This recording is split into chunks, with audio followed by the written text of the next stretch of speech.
Good morning प्यारे बच्चों।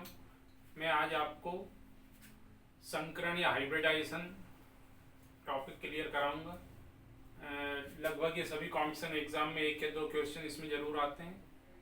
तो इसका मैं ट्रिक आपको जल्दी से हम हाइब्रिडाइजेशन कैसे कैलकुलेट करें उसके लिए मैं आपको एक दो तरीके बता रहा हूँ यहाँ। सबसे पहले आप देखिए संकरण के प्रकार। तो संकरण के प्रकार हमें पहले से याद होना चाहिए। पहला होता है एसपी संकरण या एसपी हाइब्रिडाइजेशन। दूसरा आप लिखेंगे sp2, तीसरा sp3, sp3d, sp3d2 और लास्ट एक और मैं बता रहा हूँ आपको sp3d3। अब इनमें भी हम अगर देखें तो ये ऊपर वाले तीन आपके लिए इम्पोर्टेंट हैं। एसपी संकरण का मेन एग्जाम्पल जो मुख्य उदाहरण अगर आप देखना चाहें तो इसमें मेन एग्जाम्पल रहेगा BeCl2। एग्जाम्पल बहुत सारे लेकिन मैं एक एक एग्जाम्पल आपको एक एक उदाहरण दे रहा हूँ यहाँ पर। इसमें आप देखिए CH4, PCl5, SF6 और IF7। ये सभी के मैंने एक एक एग्जाम्पल बताए यहाँ पर। बॉन्ड एंगल या बंद कोण अगर आप देखेंगे तो बंद कोण याद रखना, एसपी हाइब्रिडाइजेशन है तो बॉन्ड एंगल हमेशा रहेगा 180 का। ASP2 है तो बंद कोण या बॉन्ड एंगल रहेगा 120 का। इसी तरह से इनके बॉन्ड एंगल याद रखना है आपको। ASP3D 120 डिग्री और साथ में 90 डिग्री, ओनली 90 डिग्री और 90 डिग्री 72 डिग्री। ASP संकरण है तो उसमें बॉन्ड एंगल कितने का रहेगा तो आपको तुरंत बताना 180 का। ASP2 है 120। इस तरह से मैं अच्छा आगे एक चीज और हम देखें, स्ट्रक्चर या संरचना देखें। अगर ASP संकरण है तो संरचना होगी रेखीय, लीनियर। यदि ASP2 संकरण है तो संरचना होती है त्रिकोणीय, समतली,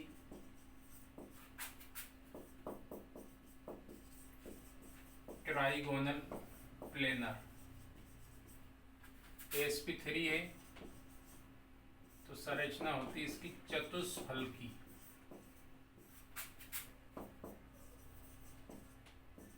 टेट्राहेड्रल।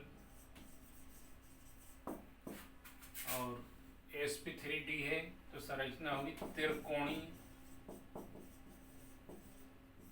द्विपिरामिडल, त्रिकोणीय द्विपिरामिडल, ट्राइगोनल,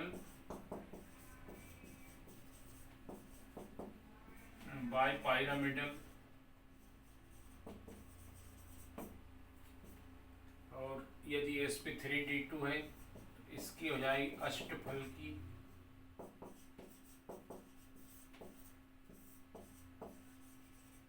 ऑक्टाहेड्रल। और लास्ट आप देखिए इसकी होगी पंचभुजी द्विपिरामिडल या पेंटागोनल बाइपिरामिडल।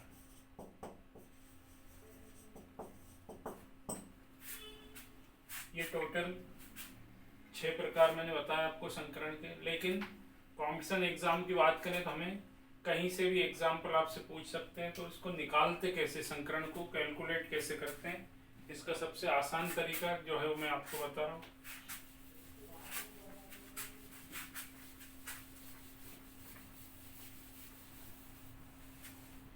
संकरण निकालने के लिए आपको सिर्फ एक फॉर्मूला तैयार करना है, एक सूत्र याद रखना है। H = 1/2 V + M - C + A। ये अगर सूत्र आपको याद है, फॉर्मूला याद है तो आप इजीली हाइब्रिडाइजेशन को कैलकुलेट कर पाएंगे। किस तरह से हम आइडेंटिफाई करें कौन से एग्जाम्पल में किस प्रकार का संकरण है। अब इन सभी के आपको मीनिंग याद होना बहुत जरूरी है, तो इनके मीनिंग में नोट कर रहा हूँ। H क्या है यहाँ पर हमें पता होना चाहिए। H यहाँ पर है कक्षकों की संख्या, नंबर ऑफ ऑर्बिटल्स।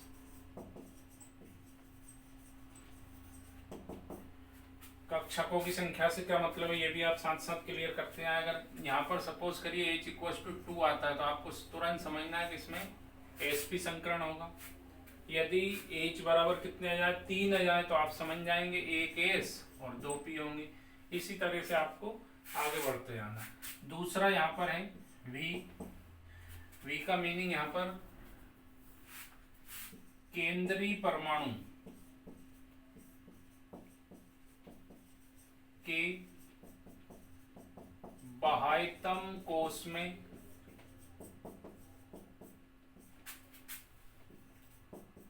उपस्थित इलेक्ट्रॉनों की संख्या। केंद्रीय परमाणु के बाह्यतम कोश में उपस्थित, इसमें आपको total number of electron in outermost orbital of central atom।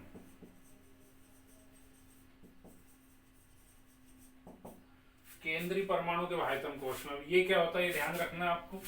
यहाँ पर आप देखिए CH4, तो इसमें केंद्रीय परमाणु कौन रहेगा, कार्बन। केंद्रीय परमाणु वो होता है जिसकी संयोजकता अधिक होती है। संयोजकता चेक करने के लिए हम क्रॉस मल्टीप्लिकेशन कर लेते हैं, तिर्यक गुणा कर लेते हैं। जैसे कार्बन की संयोजकता यहाँ पर कितनी हो रही, 4 और हाइड्रोजन की 1। तो जो केंद्रीय परमाणु है यहाँ पर है कार्बन। कार्बन का परमाणु क्रमांक कितना होता है, 6। अब हमने क्या बोला, केंद्रीय परमाणु के बाह्यतम कोश में, मतलब आउटर मोस्ट में कितने हैं इसके, 4। तो जो V है उसकी जगह हमें क्या लिखना पड़ेगा, 4 लिखना पड़ेगा। दूसरा एग्जाम्पल होता, सपोज करिए NH3, तो यहाँ पर केंद्रीय परमाणु कौन हो जाता है, नाइट्रोजन। नाइट्रोजन का क्रमांक होता है 7, पहले हम 2 लिखते हैं और फिर 5। ये कहाँ से लिखते हैं, तो ये भी हमें तैयार रखना है। ऑक्टेट रूल है, अष्टक नियम, 2 8 8 18 18 32 और 32। इसके अकॉर्डिंग पुटअप करेंगे हम। तो केंद्रीय परमाणु के बाह्यतम कोश में उपस्थित इलेक्ट्रॉनों की संख्या, कौन, कार्बन, नाइट्रोजन, ऑक्सीजन, कोई भी हो सकता है। नेक्स्ट हमारे कोड वर्ड में लिखा है फॉर्मूले में m। तो m का मतलब आपको याद रखना है एक संयोजकता वाले परमाणु की संख्या।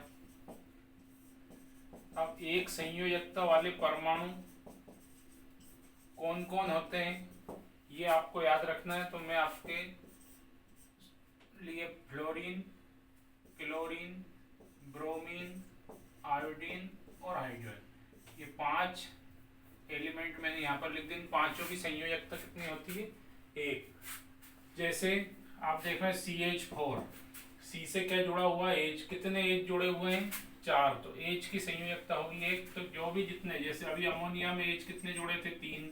जल में H कितने जुड़े हैं, 2। तो आप M की जगह क्या लिख देंगे, अगर मीथेन है तो 4, अमोनिया है तो 3 और वाटर है तो 2। लास्ट, ये आपको क्लियर है, नंबर ऑफ मोनोवेलेंट एटम्स। और C का मतलब यहाँ पर सबको मालूम है, धनायन की संख्या हो जाएगा। और A का मतलब है ऋणायन, नंबर ऑफ केटायन और नंबर ऑफ एनायन। ये अगर आपको मतलब मालूम है तो हम बहुत जल्दी से हाइब्रिडाइजेशन को कैलकुलेट करेंगे। फार्मूला आपके सामने है। अब मैं एग्जाम्पल देकर बता रहा हूँ यहाँ पर कि हम जल्दी से संकरण को कैसे निकाल सकते हैं।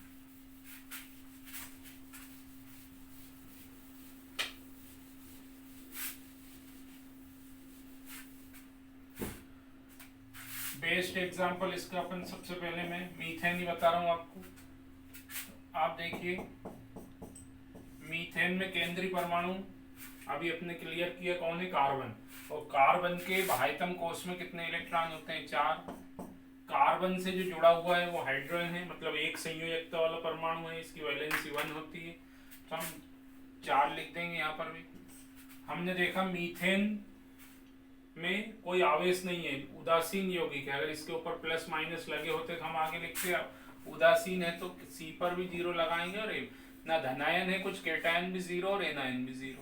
जब इसको आप कैलकुलेट करेंगे तो 4 आ रहा है यहाँ पर। 4 से मीनिंग क्या होगा, एक तो एस ऑर्बिटल होगा और 3 क्या होंगे, पी ऑर्बिटल। तो मीथेन में कौन सा हाइब्रिडाइजेशन होगा या संकरण होगा, तो हम तुरंत बता दिए हमने, sp3। यहीं पर एक चीज और याद रखना आपको, percentage of S character in sp3 hybridization, P character in sp3। तो अब एस लक्षण कितने प्रतिशत है इसमें, तो आप देखिए टोटल कितने कक्षक हैं, 4 है। तो वैसे ही समझ में आ जाएगा कि एस कैरेक्टर कितना है, 25%, ये एस लक्षण होगा। और पी कैरेक्टर कितने होंगे इसमें, तो 3 पी है, तो वैसे समझ लेना 75% कैरेक्टर क्या होगा, एस पी। यदि एस पी संकरण होता तो एस लक्षण कितना होता है इसमें, 50%, और पी भी कितना होता, 50-50 हो जाता। इसी तरह आप समझेंगे अगर sp2 होता तो एस कैरेक्टर हो जाता 33%।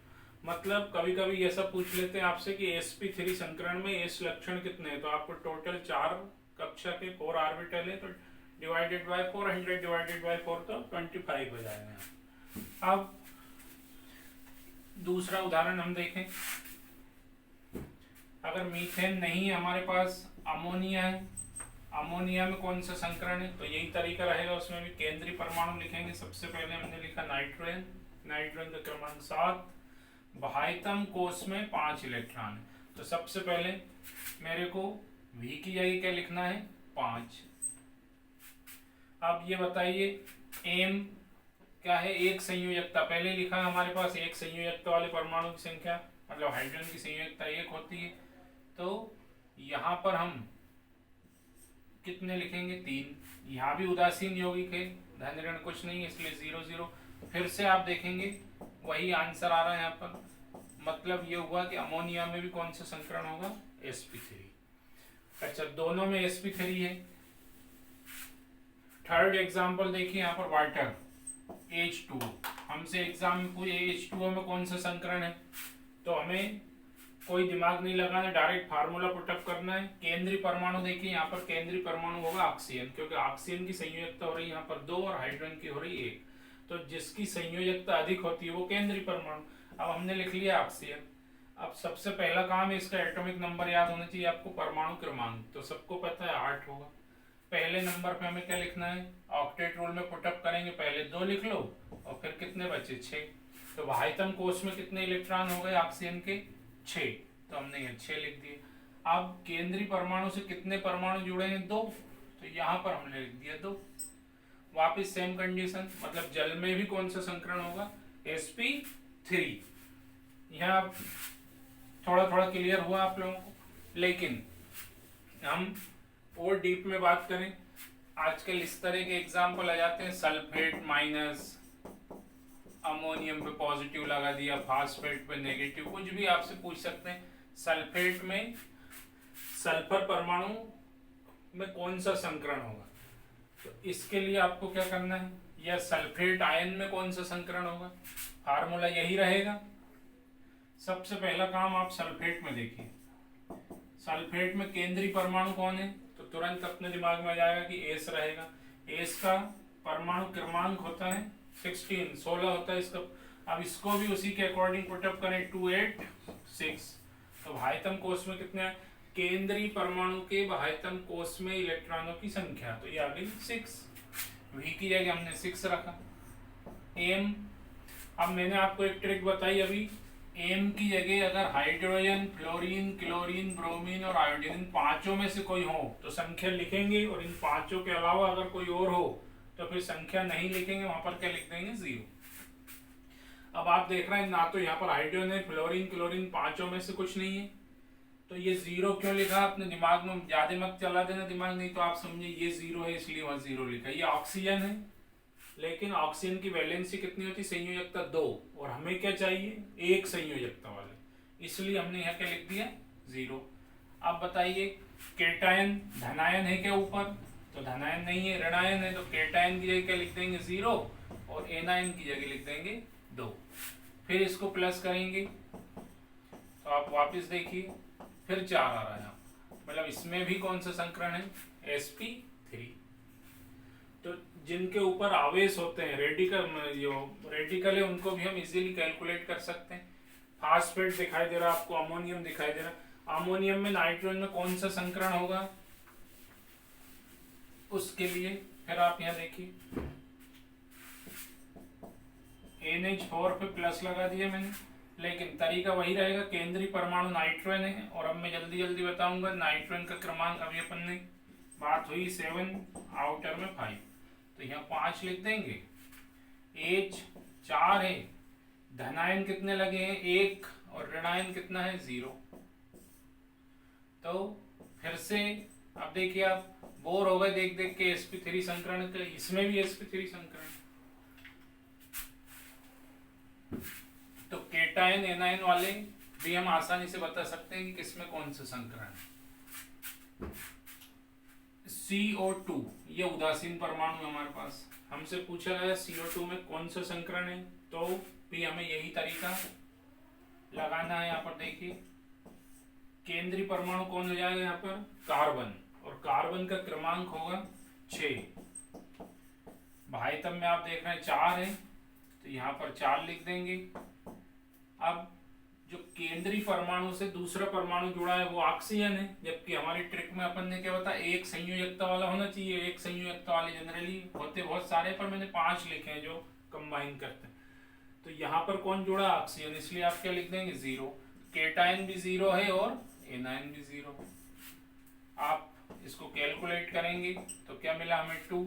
इसका मतलब क्या होगा कि CO2 में कौन सा संकरण होगा, sp, और S लक्षण कितने होंगे इसमें 50%, और P लक्षण भी हो जाएंगे 50%। तो CO2 में sp संकरण हो।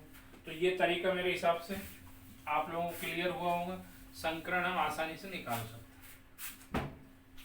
एक लास्ट एग्जांपल मैं आपको और दे रहा हूँ। यहाँ पर अभी मैंने आपके सामने लिखा था फास्फेट आयन, ट्राई नेगेटिव लगा इसमें कौन सा संकरण होगा, फास्फोरस में कौन सा संकरण होगा।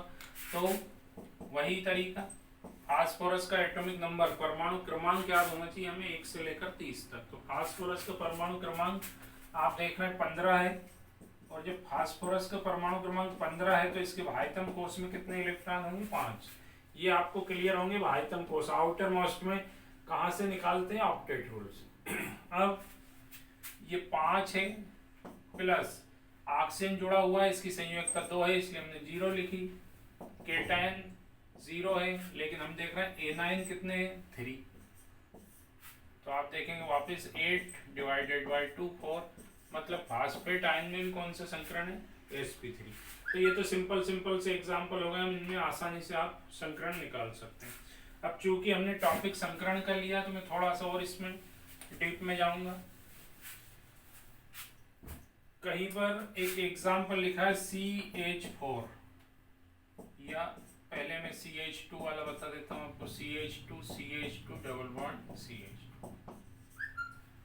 अब यहाँ पर कार्बन, टोटल कार्बन आपको कितने दिखाई दे रहे हैं, 4। नंबरिंग भी कर देंगे हम, वो वहां नंबरिंग कर 1 2 3 4। आपसे पूछा गया दूसरे कार्बन में कौन सा संकरण है, या तीसरे कार्बन में कौन सा संकरण है, पहले में कौन। तो इसका सबसे आसान तरीका है, ऑर्गेनिक केमिस्ट्री में संकरण निकालने का सबसे आसान तरीका ये है। यदि कार्बन कार्बन के बीच में सिंगल बॉन्ड हो तो आप डायरेक्ट बोल देंगे कि ये sp3 हाइब्रिडाइजेशन, इसमें sp3 संकरण। यदि कार्बन कार्बन से 2 बंध से जुड़ा हुआ है, डबल बॉन्ड अटैच है, तो तुरंत हम बोलेंगे sp2 है। और यदि ट्रिपल बॉन्ड है, 3 बंध है, तो अपने दिमाग में तुरंत आ जाएगा इसमें sp संकरण। पहले तो हमें ये तरीका क्लियर होना चाहिए, एकल बंध है तो sp3, डबल है तो sp2, और ट्रिपल है तो sp। अब यहाँ पर आप देखेंगे कार्बन कार्बन के बीच में कितने बॉन्ड है, इस कार्बन के और इस कार्बन के बीच में डबल। तो इस कार्बन में कौन सा संकरण होगा, sp2, डबल बॉन्ड है इसलिए।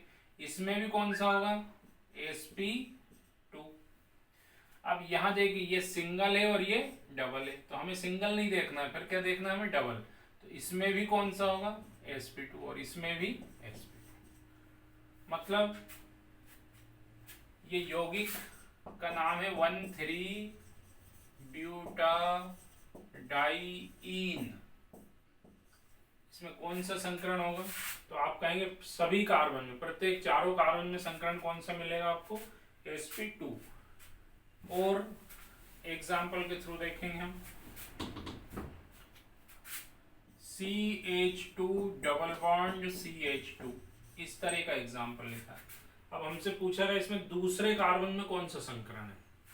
तो देखिए पहले कार्बन में तो आपको समझ में आ रही डबल बॉन्ड है, तो आप तुरंत बोल देंगे sp2। इसमें भी आप देखेंगे sp2, लेकिन यहाँ पर कार्बन कार्बन के बीच में अब ट्रिपल से भी ज्यादा हो गए, डबल इधर है और डबल इधर है, तो इसमें आप फिर क्या बोलेंगे sp। पहले कार्बन में sp2 संकरण था, इधर से काउंटिंग करेंगे तो पहले में sp2, लेकिन बीच वाले कार्बन में कौन सा है sp, क्योंकि यहाँ पर अभी मैंने आपको तरीका बताया ट्रिपल बॉन्ड, लेकिन यहाँ पे ट्रिपल से भी डबल इधर है और डबल इधर है, तीन से भी ज्यादा होने से इसमें कौन सा होगा sp है। कहीं पर ऐसा लिखा देखिए CH, या एक एरोमेटिक का एग्जांपल हम दे देते हैं। ये सबको पता है बेंजीन है। अब बेंजीन में भी आप सबको मालूम है कार्बन और हाइड्रोजन दिखाई दे रहे हैं आपको।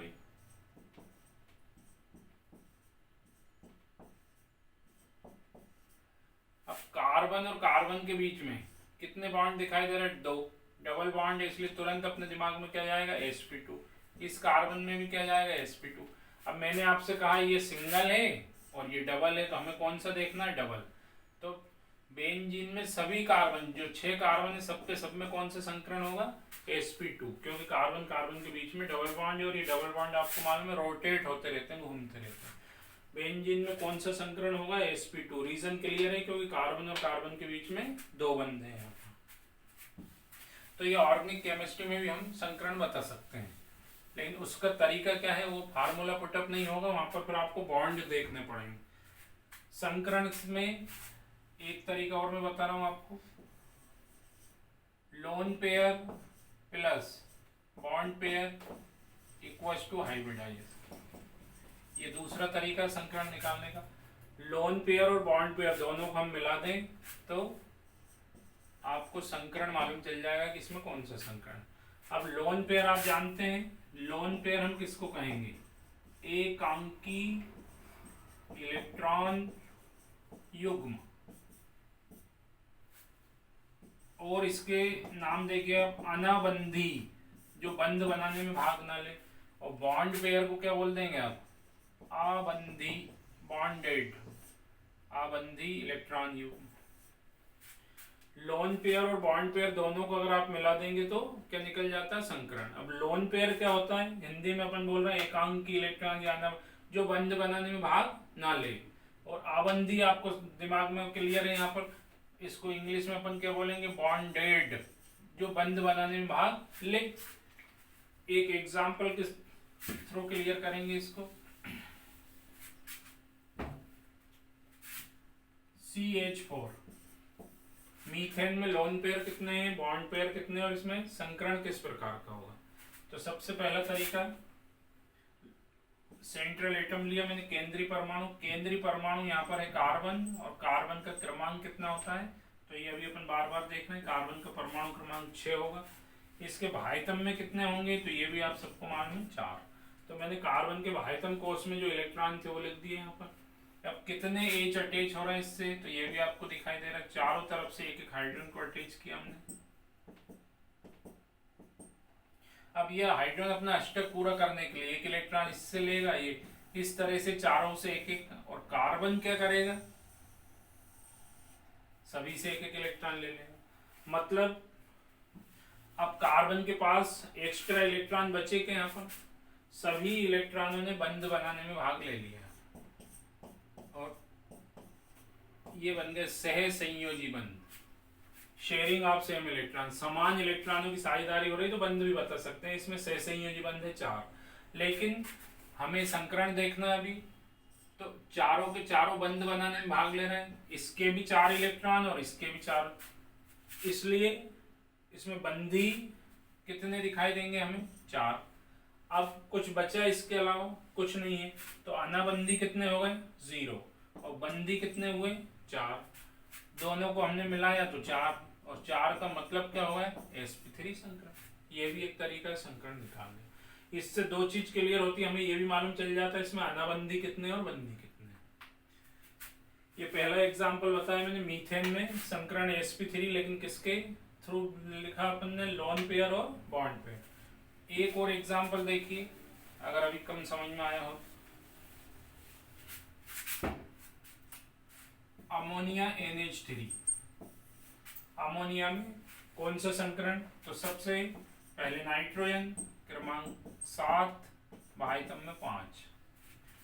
अब नाइट्रोजन के भाइतम में 5 इलेक्ट्रॉन लिखना मेरे को, कहीं भी किधर भी जिधर आपकी इच्छा हो ये 5 लिख दिया। अब हाइड्रोजन कितने जुड़ रहे हैं इससे?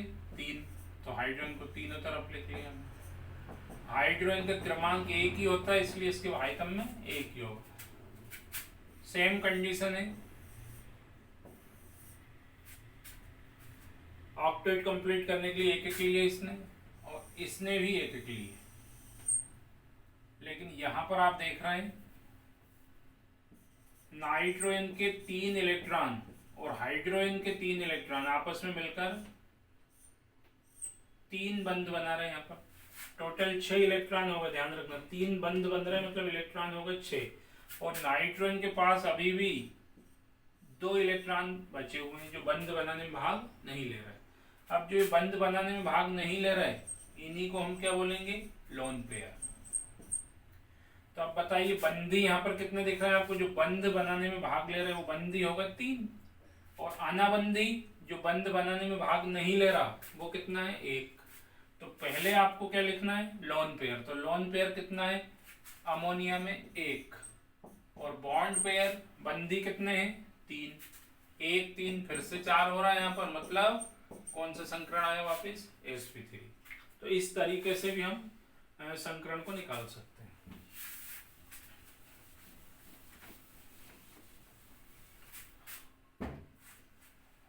लास्ट एग्जांपल और बताऊंगा, एक वाटर। जल में कौन सा संकरण होगा? ये नहीं पूछा हमसे, बोला जल में कितने एकाकी इलेक्ट्रॉन युग्म होंगे, या जल में कितने बंदी होंगे, कितने अनाबंदी होंगे। तो इसके लिए केंद्रीय परमाणु वापस लिखूंगा मैं, ऑक्सीजन 8, और भाइतम में आप देख रहे हैं 6। सबसे पहले ऑक्सीजन लिखेंगे, इसके चारों तरफ 6 इलेक्ट्रॉन लिख लेंगे। हाइड्रोजन कितने जुड़ रहे हैं इससे? 2, एक ये है और एक ये है। इन दोनों ने अपना अष्टक पूरा कर लिया। ऑक्सीजन के पास 6 थे, 1-1 इलेक्ट्रॉन लेने के बाद इसने भी अपना अष्टक पूरा कर लिया। अब आप फिर से देखेंगे यहाँ पर बंध बनाने में कितने इलेक्ट्रॉन भाग ले रहे हैं? 2 तो ऑक्सीजन के और 2 हाइड्रोजन के, लेकिन एक जोड़ा ऊपर बचा हुआ है और एक जोड़ा नीचे बचा, जो बंध बनाने में भाग नहीं ले रहा है। तो इनको क्या बोलेंगे आप लोग? लोन पेयर, एकाकी इलेक्ट्रॉन युग्म या फिर अनाबंदी, और 2 बंध बनाने में भाग ले रहा है। तो लोन फार्मूला क्या बोल रहा है हमसे? Lone pair plus bond pair equals to संकरण या हाइब्रिडाइज। तो लोन पेयर 2 और बॉन्ड पेयर भी 2। तो वापिस आप देखेंगे 4, मतलब संकरण कौन सा होगा? sp3। तो संकरण निकालने के तरीके आपको समझ में आए होंगे। इसके अलावा अगर आपको संयोजकता और परमाणु क्रमांक 2 चीज याद है तो फिर आपको ये कुछ नहीं करना है, डायरेक्ट देखकर भी हम बता सकते हैं किसमें कौन सा होगा। एक तो आपको याद रखना, ये संकरण निकालने का तीसरा तरीका है जो बिना कुछ किए हम डायरेक्ट बता सकते हैं, लेकिन इसके लिए आपको 2 चीजें याद होनी चाहिए। एक तो संयोजकता, जिसको हम वैलेंसी बोलते हैं, और दूसरा आपको याद होना चाहिए परमाणु क्रमांक।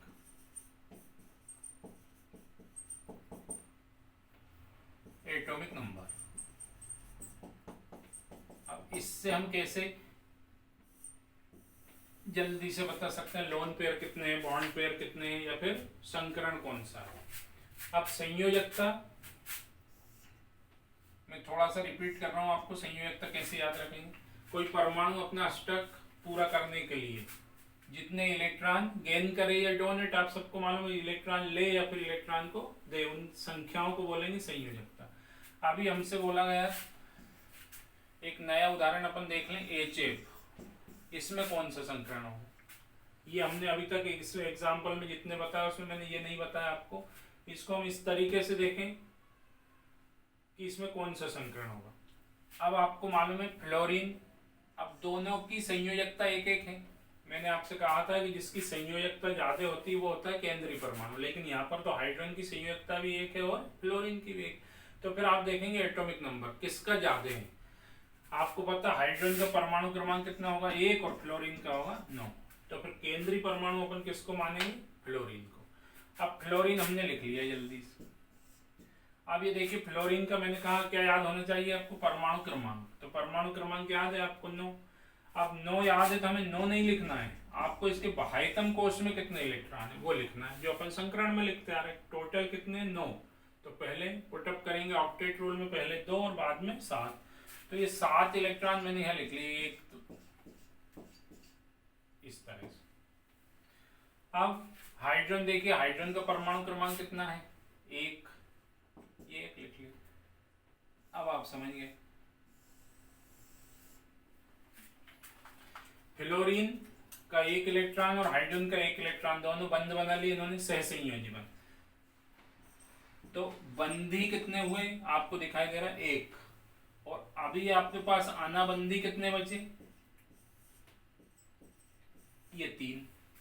तो आपसे पूछा गया एचएफ में कौन सा संकरण है, तो आप तुरंत बता सकते हैं लोन पेयर 3 है और बॉन्ड पेयर 1 है इक्वल्स टू 4, मतलब एचएफ में भी sp3 संकरण है।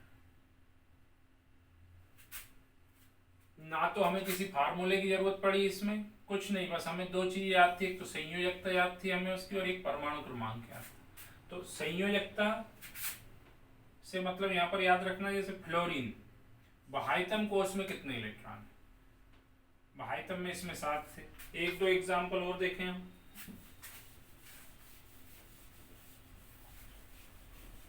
देख कर ही हम बता सकते हैं कि इसमें कौन सा संकरण होगा। यहां पर लिखा है BCl3।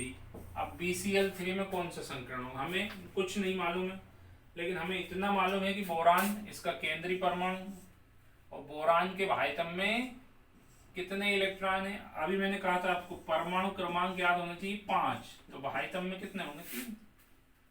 BCl3 में केंद्रीय परमाणु बोरान है और इसके बाह्यतम में 3 है, ये लिख दिया मैंने। अच्छा, जुड़े कौन है इससे, क्लोरीन, 3 क्लोरीन जुड़े हैं, और क्लोरीन का क्रमांक कितना, फिर वही समस्या, परमाणु क्रमांक बहुत जरूरी है 17, 2, 8, 7। अब 7 है तो आप लोगों को मालूम है, इस तरह से हम ये सब, फिर इसने अष्टक पूरा किया, अष्टक पूरा किया, अष्टक पूरा किया।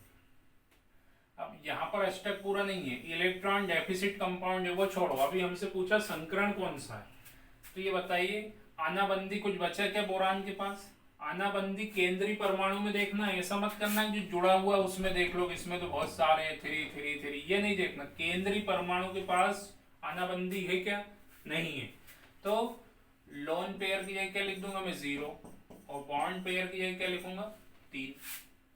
तो अब आप बता सकते हैं BCl3 में कौन सा संकरण है, 3 है, मतलब 1 S और 2 P, इसमें होगा sp2 संकरण। हमें यहां से भी समझ में आ रहा है कि बोरान के आउटर मोस्ट ऑर्बिटल में 3 इलेक्ट्रॉन है, तीनों पार्टिसिपेट कर लेंगे, तो आप यहीं देख के बता सकते हैं कि इससे कितने क्लोरीन जुड़े हैं 3, और 3 जुड़े मतलब 1 S होगा और 2 P। लेकिन शर्त क्या है, इसके पास में एकाकी इलेक्ट्रॉन नहीं होना चाहिए। एक एग्जाम्पल और देखिए, फिर से रिपीट कर रहा हूं मैं, मीथेन। मीथेन में अभी मैंने बताया आपको आउटर में 4 थे, चारों के चारों बॉन्ड फॉर्मेशन में पार्टिसिपेट कर रहे हैं, मतलब कार्बन से कितने एच जुड़े हैं 4, तो कौन सा संकरण हो जाएगा sp3। लेकिन ये कब कर पाएंगे, जब आपको ये पता होगा, नहीं तो ये वाली ट्रिक अगर आपने अपनाई और यहाँ अपना दी H2O, कितने हो गए H है 2, तो आप लिख देंगे sp, तो ये गलत हो जाएगा। इसलिए सबसे सही तरीका फार्मूले के अकॉर्डिंग तैयार करें, या फिर दूसरा मैंने तरीका होता है लोन पेयर बॉन्ड पेयर, और तीसरा तरीका आपको ये जो 9th-10th लेवल से हम पढ़ते आ रहे हैं उसमें, लेकिन टाइम थोड़ा सा ज़्यादा खराब होता है, फिर भी मैं 2 मिनट में बता रहा हूँ आपको उसे भी।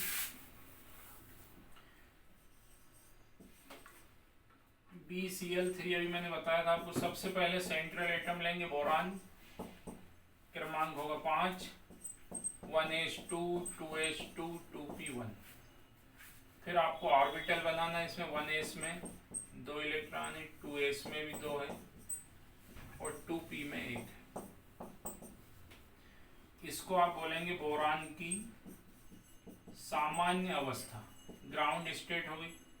फिर बोरान की उत्तेजित अवस्था, उत्तेजित हमें करना है, एक्साइट करना है। एक्साइटेड करने के लिए अब ये तो 1s है, न्यूक्लियस नाभिक के बिल्कुल पास होता, फोर्स ऑफ अट्रैक्शन बहुत हाई है, तो ये तो एक्साइटेड होता नहीं है। 2s का एक इलेक्ट्रॉन एक्साइटेड होके उत्तेजित होके कहाँ पहुंच जाएगा, p में। अब टोटल देखिए अनपेयर्ड अयुग्मित इलेक्ट्रॉन कितने हो गए, 3। तो बोरान की अगर आपको संकरित अवस्था देखना है, ये लिखे ना लिखे कोई मतलब नहीं, ये तीनों अयुग्मित इलेक्ट्रॉन है यहाँ पर। और कितने क्लोरीन आ रहे हैं, 3। तीनों क्लोरीन एक एक जगह जो उसका अयुग्मित इलेक्ट्रॉन है वो अटैच हो जाएगा यहाँ पर, क्लोरीन क्लोरीन क्लोरीन। यहाँ पर आप देख सकते हैं एक तो एस ऑर्बिटल पार्टिसिपेट कर रहा है और 2p, तो नाम क्या हो जाएगा, sp2। इस तरह से भी अपन निकाल सकते हैं, लेकिन इसमें टाइम थोड़ा सा ज़्यादा लगता है। तरीका ये भी है संकरण कैलकुलेट करने का। तो हाइब्रिडाइजेशन या संकरण वाला टॉपिक मैंने आपको इस वीडियो में क्लियर करवाया। मेरे को उम्मीद है आपको समझ में आया होगा।